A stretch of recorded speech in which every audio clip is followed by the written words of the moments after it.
3주 전에 예수님의 말씀을 깨달으며 이렇게 설교했습니다. 오늘은 거기에 이어서 보다 구체화해서 말씀드리려고 합니다. 예수님의 말씀, 복음에는 깨달음이 있습니다. 그런데 교회에서는 깨달음을 찾아보기가 힘듭니다. 교회에서는 깨달음을 추구하지 않는 것 같아 보여요.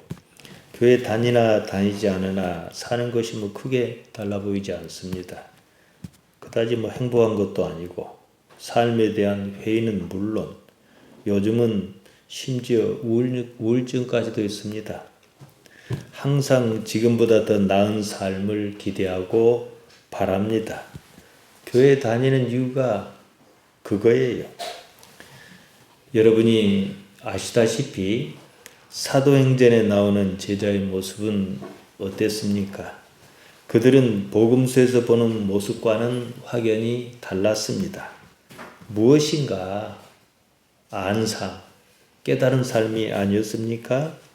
우리처럼 땅에 발을 디디고 살되 차원이 다른 세상의 사람처럼 살았단 말입니다. 우리가 종교를 가지는 이유가 여기 있습니다. 깨달음을 얻겠다. 그 능력으로 세상을 살겠다. 이겁니다. 종교를 가지고 있으면서도 전혀 그런 모습이 없다면, 내가 그런 것을 느끼지 못한다면 문제가 좀 있습니다. 때문에 우리 주변에서 보듯이 종교에서 있을 수 없는 문제가 불거지지 않습니까? 흔히들 초대교회 모습, 그럼 무엇을 생각합니까? 멋진 말이 있습니다. 유무상통 이럽니다. 있는 것과 없는 것이 상관이 없었습니다. 벌써 세상을 초월한 있지 않겠습니까? 서로 통했습니다. 삶이 달랐습니다. 그들의 삶은 지금 우리의 삶과 다른 삶이었다 이거예요.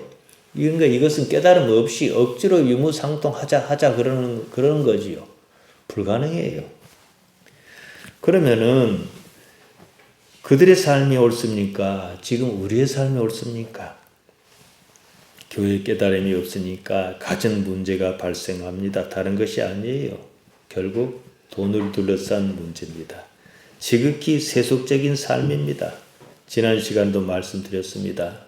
저 같으면은 이제 목회를 해야겠다. 목사로서 평생을 바쳐야 되겠다 생각하고 신학교에 가지 않겠습니까? 그런 사람이 큰돈 벌겠다고 아골골짝 빈들에도 복음 들고 가오리다 이렇게 입학식 때 찬송가 부르지는 않습니다. 자기는 다른 삶을 살아보겠다 결연한 마음이었을 것입니다. 예수님의 말씀에서 깨달음을 얻어 어떤 경지에 이른 삶을 살겠다. 삶으로 그것을 보여주겠다. 그 가치를 전하겠다. 이랬을 것입니다. 살다 보니 잡히는 것이 없어요. 교회라는 조직과 목회라는 시스템만 있었습니다. 그러니 뭡니까? 도로돈입니다. 문제가 여기서 발생합니다. 종교라면 반드시 이르러야 하는, 성취해야 하는 어떤 경지가 있습니다. 깨달음의 경지에 이르지 못한 때문입니다. 목사가 그러는데 교인이야 더 말해 못하겠습니까? 교회에 깨달음이 없어요. 교회에 깨달음이 없다는 것이 문제가 아닙니다. 그것보다 더 큰 문제는 아무도 예수님의 말씀에서 어떤 깨달음을 얻고자 애쓰지 않는다는 데 있습니다. 그냥 듣고 읽고 이 속에서 은혜가 있으면 좋은 거고, 아니면 강단에 요구합니다. 나한테 은혜를 좀 끼쳐봐. 내가 원하는 감동받을 만한 소리를 좀 해봐. 이러고 말지 않습니까? 자, 우리가 원점에서 봅시다. 삶을 살지 않습니까? 항상 질문을 던져야 해요. 나는 왜 사는가? 의문이 있어요. 살아보니 이런 것은 아닌 것 같아요. 삶이 내 생각과 좀 다릅니다. 만족스럽지가 못해요. 만족스럽지 못하니까 어떻게 나타납니까? 마음의 괴로움으로 나타납니다.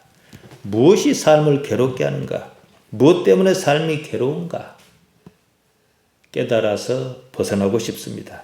깨달음을 얻어 괴로움에서 벗어나고 싶은 거예요.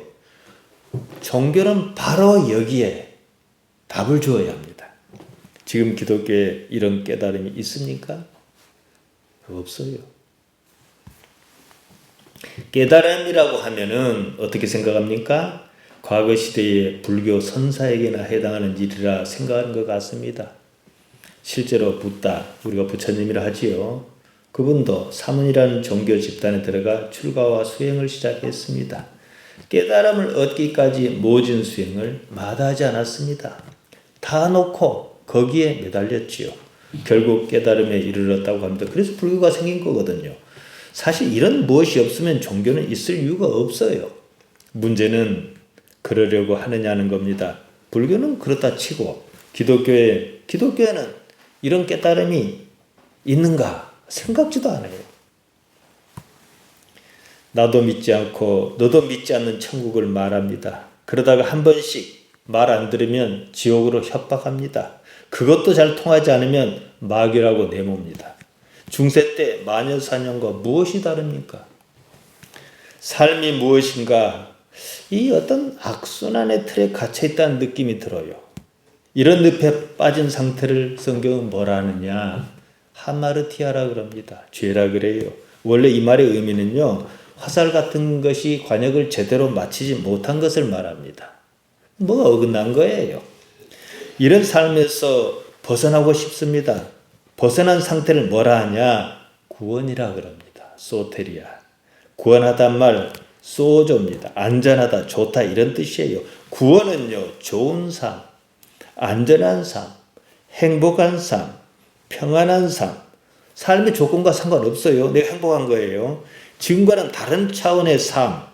이런 상태를 두고 하는 말입니다.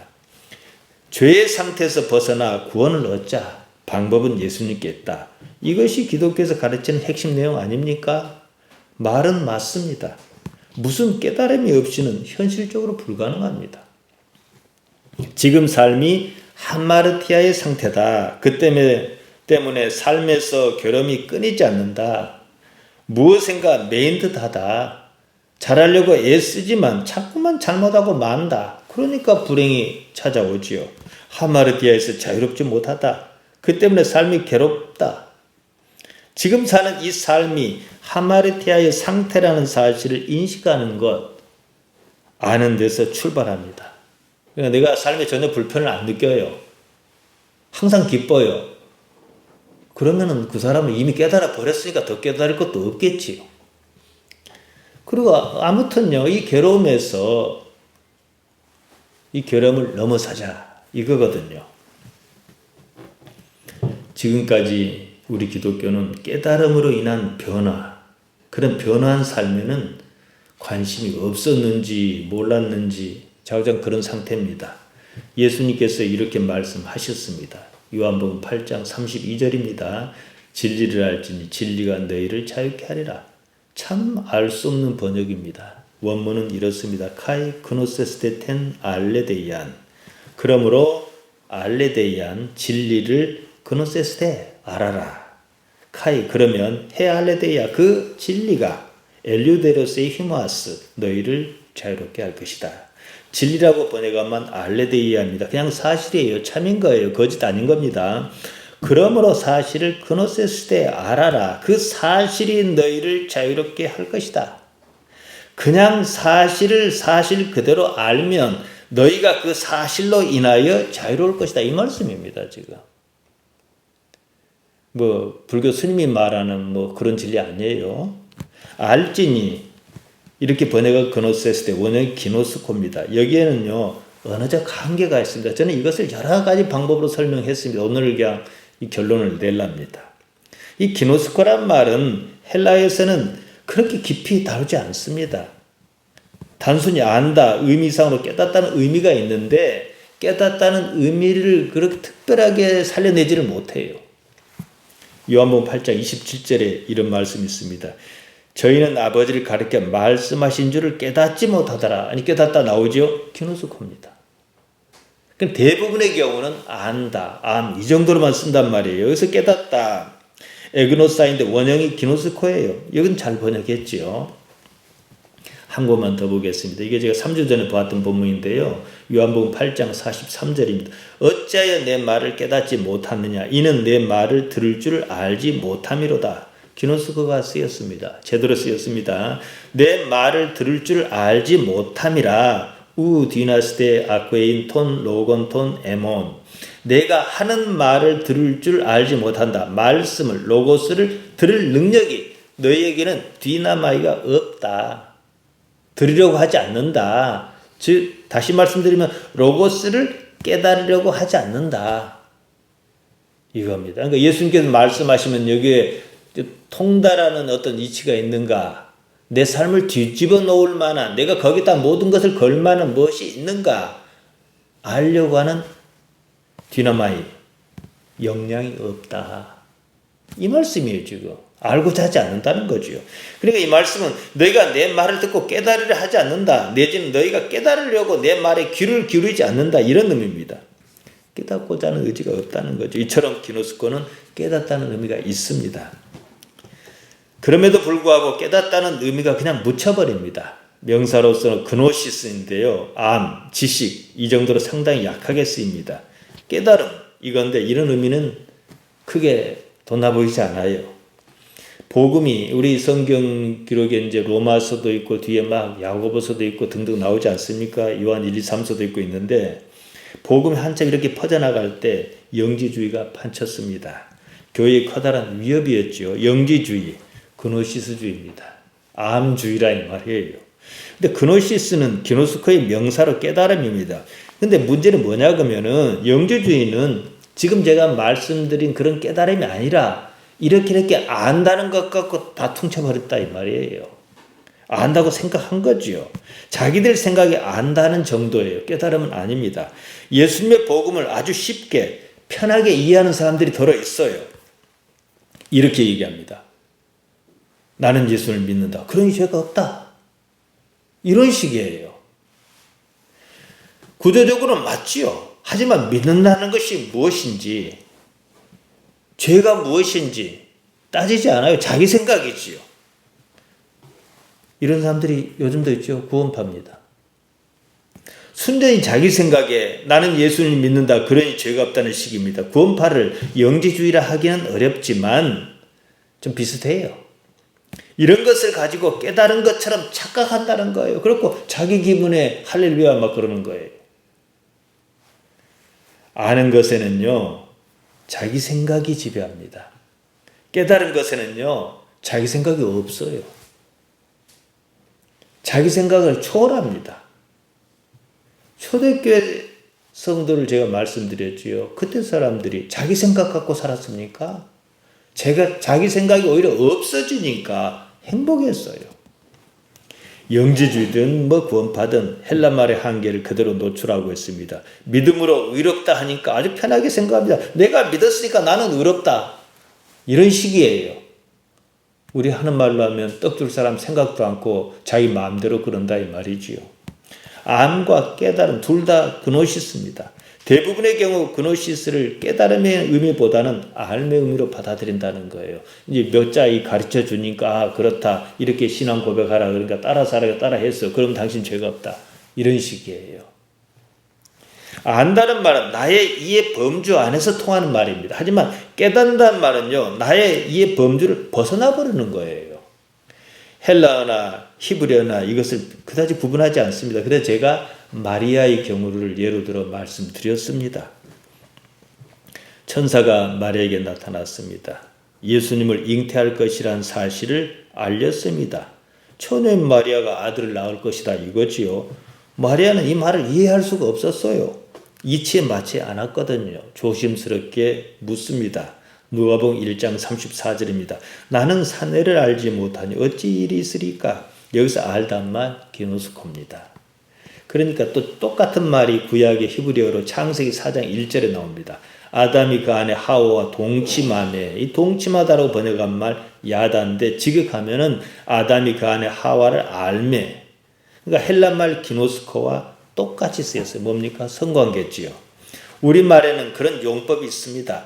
여자가 남자를 알았다든지 남자가 여자를 알았다든지 하면 갈 때까지 다 갔다 이런 의미 아니겠습니까? 관계에 따른 안을 말합니다. 여기에 비하여 깨달음이라고 하면 그런 관계나 절차를 뛰어넘는 수준을 말합니다. 절차에 따라 알았다든지 뛰어넘어 알았다든지 목표는 물론 동일합니다. 하지만 기존에 가졌던 관념을 넘어서야 하는 것만큼은 사실입니다. 남자와 관계한 적이 없는 처녀 마리아가 임신할 것이다 얘기를 들었어요. 이 사태는 마리아가 자기의 이해를 포기할 수밖에 없었다는 거예요. 어떻게든 자신의 관념을 뛰어넘으려고 했다는 겁니다. 하나님이라고 하는 절대 존재 앞에서 자기의 모든 관념이 무너져야 한다는 사실을 말합니다. 단순히 안다는 사실만으로는 부족합니다. 그것을 가지고 깨달았다 할 수는 없지만 결국은 깨달음에 이르는 상황인 것은 분명합니다. 그랬든 저랬든 종교가 추구하는 가치는 지금 이 삶을 넘어선 삶을 말하는 것이어야 합니다. 깨달음으로 지금까지의 삶을 초월하는 그런 삶을 지향합니다. 삶의 모든 의문이 일단 풀려야 해요. 예수님의 복음으로 말이지요. 따라서 삶의 모든 괴로움에서 벗어날 수 있어야 합니다. 몸이 좀 아프더라도 깨달으면 아픈 것과 별개로 괴롭지는 않아요. 그것이 아니면 종교를 가지겠다 할 이유가 없어요. 자, 우리로 돌아옵시다. 우리가 무엇을 깨달으려 여기 왔습니까? 대개 이런 생각조차 없어요. 자기 관념이 무너져야 하는데 오히려 반대입니다. 깨달음이란 자기 관념을 뛰어넘는 어떤 경지를 말합니다. 내 생각을 이루겠다. 내가 상상하는 세상을 이루겠다. 그것은 애초에 깨달을 생각이 없다는 겁니다. 지금 교회가 깨달음을 이루겠다고 그럽니까? 지금 종교는 깨달음이 없습니다. 체제만 남았습니다. 깨닫겠다는 이도 없어요. 그 때문이었던지 지금 시대에 종교 없이 깨달았다는 사람이 여기저기에서 나오고 있습니다. 현실적으로 우리가 알고 있는 종교란 틀 안에서 깨달으면 쉽지가 않습니다. 참 이 역설적이죠. 제도가 지배하기 때문이에요. 종교가 지금까지 오면서 구축한 도그마가 있습니다. 그것을 벗어나기가 쉽지 않습니다. 종교에서 도그마란 묻지도 말고 따지도 말고 그냥 받아들여야 하는 거예요. 구축해온 가르치는 바가 맞는지 틀린지 따져보지도 않고 절대 진리라고 믿어야 한다는 거예요. 의문을 허용하지 않습니다. 종교가 오래 묵으면 묵을수록 더욱 그렇습니다. 혁신보다는요, 쉬운 쪽을 택합니다. 통제하기 쉬운 쪽을 택한다는 거죠. 오늘날 기독교든 불교든 많은 문제가 이 때문에 불거집니다. 종교에서 깨달음을 얻지 못한다면요, 그 종교는 사실 의미가 없어요. 사회의 어떤 조직으로서의 위안은 줄지 모르겠습니다. 그 때문이었던지 종교와 상관없이 깨달았다는 사람이 들어 있습니다. 자기가 깨달았다는 말이죠. 이 사람은 기독교 신자도 아니고 불교 신자도 아니에요. 에크하르트 톨레나 바이런 케이티 같은 사람이 있습니다. 그들의 메시지는요, 아주 단순합니다. 경이롭습니다. 왜 여태 그것을 몰랐을까 싶을 정도예요. 많은 사람이 그들의 말을 듣고 변화해서 행복해합니다. 이런 식으로 가다가는 이제 교회 올 사람이 없을지도 몰라요. 절에 갈 사람이 없을지도 몰라요. 자, 딱 이 지점에서 우리는 의문이 생깁니다. 종교는 그럼 왜 필요하지? 종교가 깨달음을 주지 못한다면 말입니다. 사실 그렇지요. 종교를 가져야 할 이유가 없습니다. 때문에 저는 예수님을 기독교 창시자라고 생각하지 않습니다. 그건 세상 사람이 만든 말이고요. 사람의 아들 그분의 말씀으로 저는 깨달음에 이르려고 했습니다. 예수님을 기독교라는 틀 안에 가두어 버리면요, 시스템 외에는 아무것도 보이지 않습니다. 자신만의 깨달음을 전하는 사람에게는 물론 약점이 있습니다. 지금의 깨달음을 죽음 이후로 연결짓지 못한다는 점입니다. 제가 예배 시작하면서 요한복음 8장 51절 읽어드렸습니다. 너희에게 이르노니 사람이 내 말을 지키면 죽음을 영원히 보지 아니하리라. 그러니까 종교 없이 기독교가 아닌 자체적으로 깨달은 사람들이 그것만 갖고 보면은 행복한 삶을 제시하고 우울증을 치료하고 문제가 없는 건 맞아요. 또 쉽습니다. 놀랍습니다. 그런데 이 삶 안에서만 그래요. 어떻게 하면 지금 삶을 괴로움 없이 살까? 이것이었습니다. 그것도 물론 의미가 있지만 아무도 그렇게 살다 마는 거지요. 근본적인 면에서 붓다의 깨달음도 마찬가지입니다. 다음에 이제 후세 사람들이 교류하면서 이것저것 막 생겼어요. 저의 깨달음은요, 몸의 삶만의 문제가 아닙니다. 몸의 삶을 넘어서는 문제입니다. 예수님의 복음이 그거예요. 영생을 말하지 않습니까? 2018년 12월 10일 부천 성광교에서 작은 집회를 가졌습니다. 우리 지주사님 사위가 그 교회 장로인데 이제 몇 사람이 모여서 불러서 제가 간 적이 있어요. 담임 목사는 탐탁지 않게 여겨서 교회에 뭐 광고조차도 안 했어요. 그래서 자기들이 이렇게 붙여놓고 지하 그 어린이실인가 뭔가 거기서 제법 많이 왔더라고요. 다른 교회에서도 오고요. 저는 그 집회에서 한계와 희망을 동시에 발견했습니다. 저는 우리 교회에서 은퇴하면요, 새로운 삶을 시작하려고 합니다. 기독교라는 옷을 벗고 다시 시작하려고 합니다. 기독교란 틀이 오히려 깨달음을 얻는데 장애예요. 전통적인 관념의 틀을 벗어나지 못하기 때문입니다. 모두 벗어버리고 오로지 예수님께서 주신 말씀에서 제가 깨달은 바를 전하려고 합니다. 깨달음이란 삶을 사는 자신에 대한 의문에서 시작합니다. 나는 진짜 맞는가? 내 삶은 옳은가? 이렇게 사는 게 맞는가? 내 삶을 꿰뚫는 지혜는 없는가? 그것 하나로 살면 다 통하겠구나. 그런 번쩍 트이고 의심이 없으며 변함없는 통찰의 상쾌함이 없는가? 이것입니다. 종교고 뭐고 떠나 저는 예수님의 주신 말씀을 그 관점에서 봤습니다. 깨달았습니다. 거기에 깨달음이 있다는 사실 알았습니다. 저는 기독교를 믿지 않습니다. 예수님을 믿습니다. 오프라 윈프리라는 토크쇼 진행자가 있습니다. 토크쇼는 우리말로 번역하기가 좀 어려운 말이라서 그대로 쓰는데요. 사회 유명인사를 초대해서 막 대화를 나누면서 하는 TV 프로그램이에요. 미국에서는 매우 유명한 TV쇼입니다. 윈프리는 자신의 토크쇼에 바이런 케이티를 초대했습니다. 바이런 케이티는 지금 시대의 에크하르트 톨레와 함께 가장 주목받는 영적 스승으로 알려진 여성입니다. 가만 보면 이런 것도 유행이 있는 듯해요. 미국에서는 한때 불교 승려가 떴습니다. 그만큼 기독교가 못했다는 뜻이었지요. 한때 한국 불교에 대한 관심이 지대했습니다. 무엇이 있을 줄 알아서 알고 보니 맹탕인 거예요. 그래서였던지 이제는 종교와 상관없이 깨달았다는 사람이 등장하고 그럽니다. 기독교에서는 깨달음 아예 기대도 않는 듯해요. 실제로 그래요. 바이런 케이티는 평범한 부동산 중개인이었습니다. 이혼했고 우울증에 빠졌습니다. 분노와 좌절감에 죽고 싶은 충동에 사로잡혔습니다.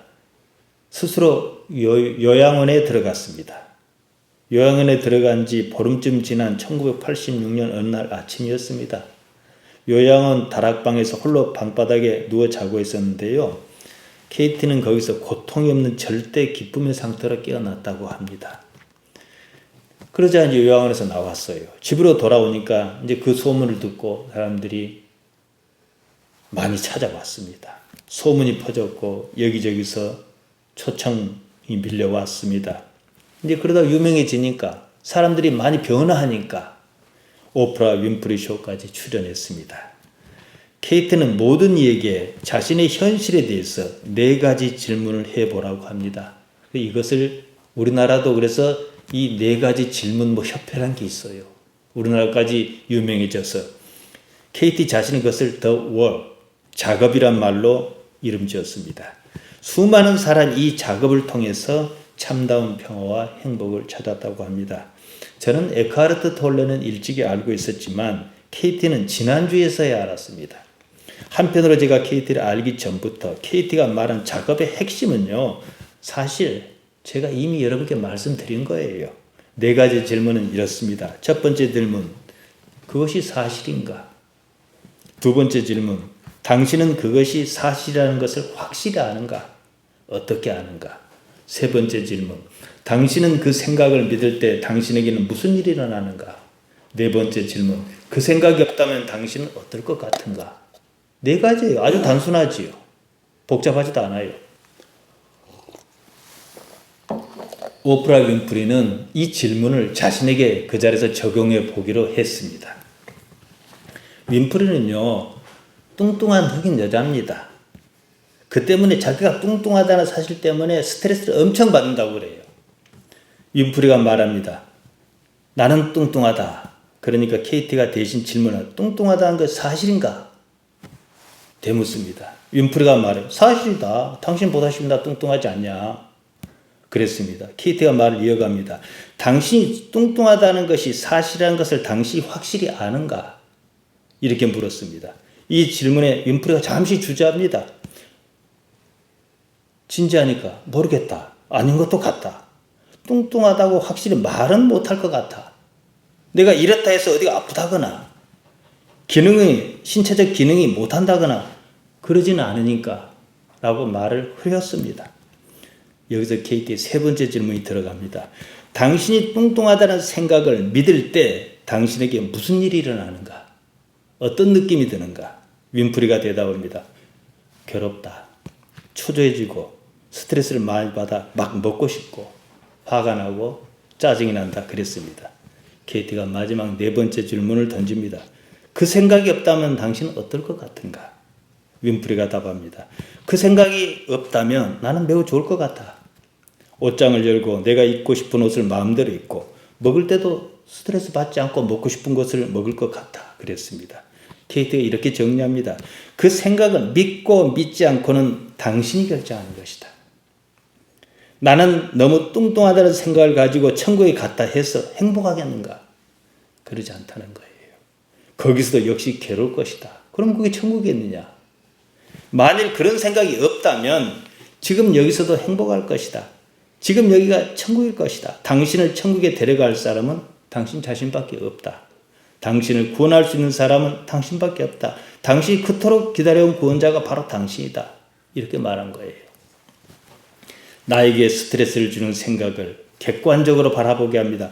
그 생각을 믿을지 말지 나는 선택할 수 있다는 거예요. 그것을 내가 선택한다는 거지요. 그 생각을 내가 믿지 않는 쪽을 선택함으로 그것이 주는 괴로움에서 벗어난다는 얘기입니다. KT의 방법은요, 매우 효과적입니다. 누구나 쉽게 적용해 볼 수 있습니다. 단, 자기 삶의 좌절을 경험한 사람이어야 합니다. 제가 주목한 것은요, 다른 게 아니에요. 첫 번째 질문입니다. KT는 이렇게 말합니다. Is that true? 그게 사실입니까? 이게 핵심이에요. 우리가 사실이라고 믿는 것은 거의 사실이 아닙니다. 무엇이 사실이 아닌 것을 사실이라고 믿게 하는가? 이 문제예요. 여기서 오류가 발생합니다. 사실 알아라. 그 사실이 당신을 자유롭게 할 것이다. 요한복음 8장 32절이잖아요. 사실이 아닌 것을 사실로 알기 때문에 하마르티아가 발생해요. 괴로움은 여기서 생깁니다. 그러면 말씀드린 대로 성경이 이미 있다 이거지요. 더 정확하고 더 자세하고 더 깊이 있게 말이지요. 요한복음 8장 32절 말씀드렸어요. 그러므로 사실을 알면 그 사실이 너희를 자유롭게 할 것이다.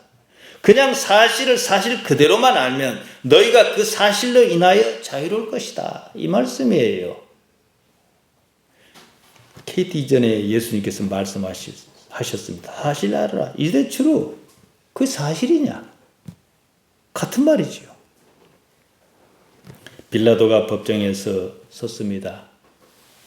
피고로 고발당해온 피고 예수님께 물었습니다. 요한복음 18장 38절 진리가 무엇이냐?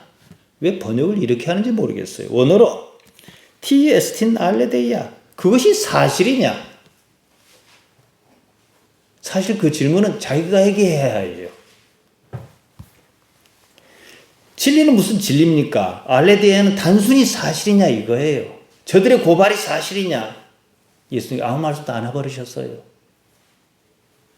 빌라도는 예수님께서 죄가 없다는 사실을 알고 있었습니다. 하지만 외면했습니다. 육체 요구 때문이었습니다. 이게 문제였어요. 그래서 오늘날까 그런 신앙 고백에서 빌라도를 얘기합니다. 우리도 마찬가지 습관적으로 사실을 외면합니다. 빌라도처럼 알고도 외면하고 또는 몰라서도 외면합니다. 아무튼 우리는 왜 사실을 외면하는가? 이것이 핵심입니다. 사실보다도 더 중요한 가치가 있기 때문이에요. 사실을 능가하는 어떤 가치 때문에 빌라도도 그렇고 오늘날 많은 사람도 그렇고 사실을 외면한 쪽을 선택해요. 이익입니다. 무엇이 나의 생존에 유리한가? 이것이 사실보다 더 우선 가치예요. 이런 이유로 사실을 외면하는 습관에 빠져 있습니다. 거꾸로 생존의 문제를 일단 무시하고 보면 사실이 보인다는 거예요. 자기를 부인하면 사실이 보입니다. 왜 자기를 부인하라고 하셨는지 말이에요. 생존하겠다는 욕망이 사람을 살리는 것 아닙니다. 그래서 죽어야 산다는 말이 나온 거예요. 죽는 것은 몸이고 사는 것은 영입니다. 예수님께 이리 말씀하셨지요. 오히려 사람의 삶을 얽어맵니다. 사실만이 사람을 살게 합니다. 사실이 진실이고 진실이 사실입니다. 사실만이 괴로움에서 벗어나게 합니다.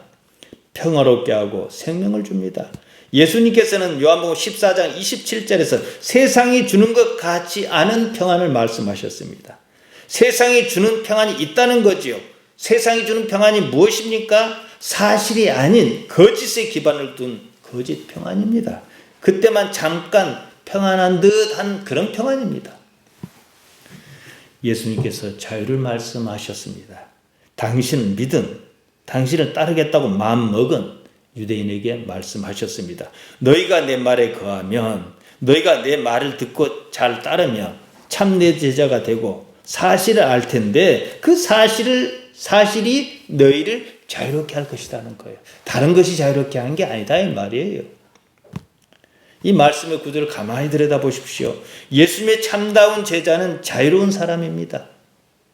예수님의 제자로서 성숙하면 자유로울 수밖에 없어요. 죽음조차도 나를 어떻게 못해요.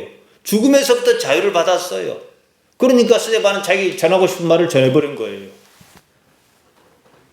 무엇이 자유를 주느냐? 말씀을 해나 말씀을 근거로 사실을 깨닫는 이것이 자유를 준다 이겁니다.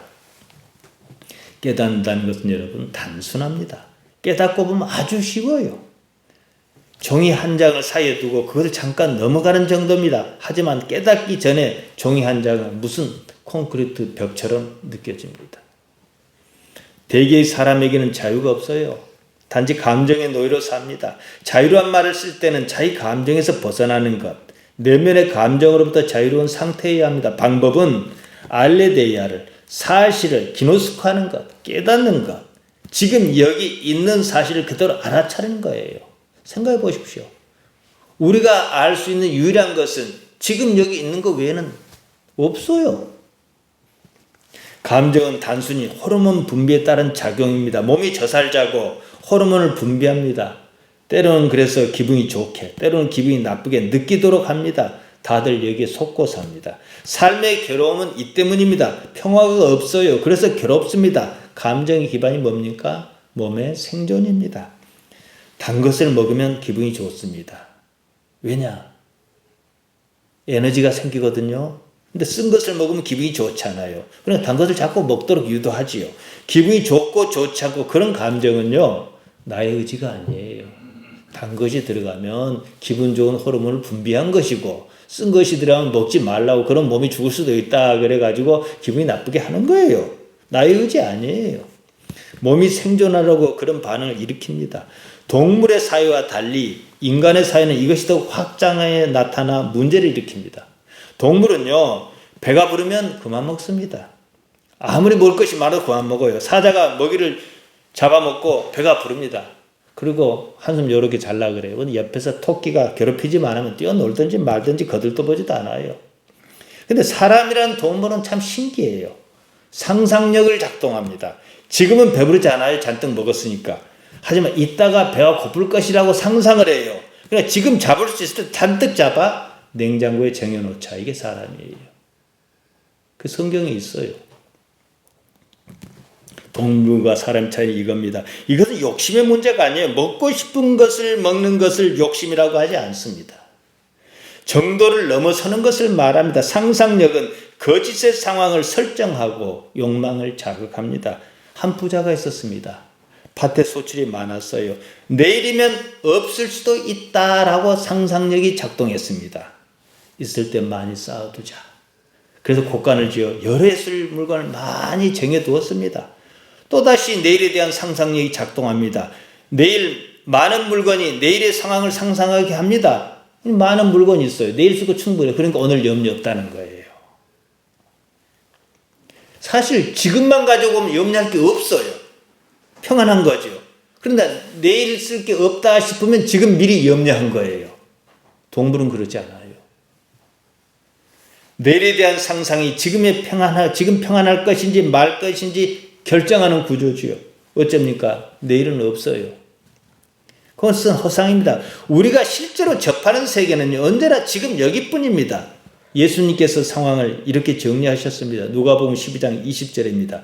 하나님께서 이르시되 어리석은 자여 오늘 밤에 내 영혼을 도로 찾으리니 그러면 내 예비한 것이 네 것이 되겠느냐 하셨으니 내일은 없다 이 말씀입니다. 지금 제가요 내일이 없다고 하니 되게 이 말씀을 잘못 이해합니다. 아니 내일 가면요 내일이 아닙니다. 내일도요. 오늘입니다. 언제나 그렇습니다. 우리는 언제나 지금 여기 살지 내일 살지 않습니다. 어제 사는 것도 아닙니다. 지금에 가면 그제서야 어제라고 말할 뿐입니다. 언제나 내일은 우리 관념 속에서만 존재합니다.